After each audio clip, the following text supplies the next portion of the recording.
মনে করব একটি ক্লাবে ওই ক্লাবে মোট নারী ও পুরুষ আছে 100 জন।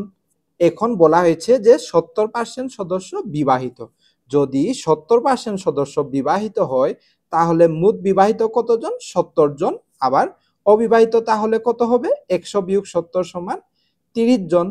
তারপরে বলা হয়েছে আমাদের বিবাহিত সদস্যদের মধ্যে 60% নারী। বিবাহিত সদস্য হচ্ছে মোট 70 জন। এই 70 জনের মধ্যে 60% হচ্ছে নারী। তাহলে মোট বিবাহিত নারী কত হবে? 60% এর 70 জন সমান মোট বিবাহিত নারী হবে 42 জন।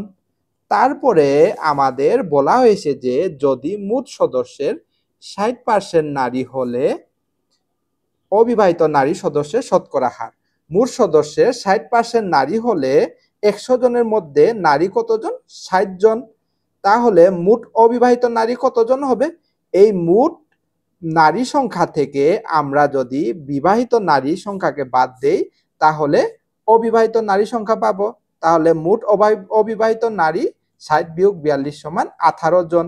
তাহলে শতকরা অবিবাহিত নারী কত হবে? 18%।